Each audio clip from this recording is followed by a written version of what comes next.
Hi, here's voiceover Goke. On a sunny day, mid-February, my brother Quer and I decided to paint a wall. Nothing really special. We roller painted the background and we did fill in with bucket paint too. On both sides, left and right, Quer had the idea of some honeycombs, but then...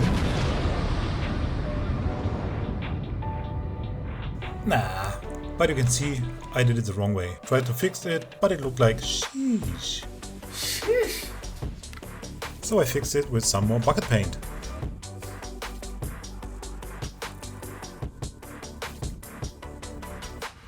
And yes, I can hear you guys yelling, a stencil? Why a stencil for this big honeycombs? Do you hear that too? It's mostly the old school which is now commenting, I could do that just with a can, you toy! Yep, I could hear them while painting and I could did that too, but so they got all the same size, dimensions, so I don't care what you think. And please share your thoughts about using stencils as a graffiti writer in the comments.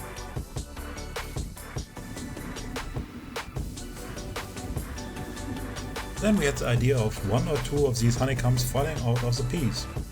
But as you can see it, I failed. It was at this moment that he knew. He fucked up.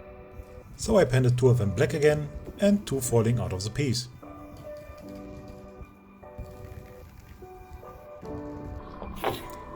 I will skip the part of the outlines cause the green didn't cover the black bucket paint well, so here's the next fail. The honeycombs should be a layer under the black fill-in, so if the black is ripped off and you can see the honeycombs, why we did an outline here?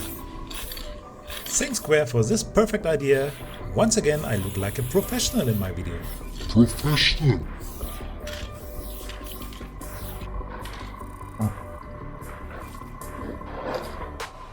Crazy, mate. Okay, this is the result, but let's go Full vent mode. on this one. First of all, why did I make these extensions in the G and on the upper part? Overall, the piece is quite good balanced. G, O and the K are almost on one line, and then the E is way too big. Simple small E, but much bigger as the rest. And please don't ask me about the O. I don't know what I did here, but it could have looked like this O. The left bar of the K is too thin, and overall I painted better Ks. So now again to the honeycombs. Why did we make outlines here? It could be such a nice effect. Next time, don't trust what your homie's saying. So see you next time with less fails.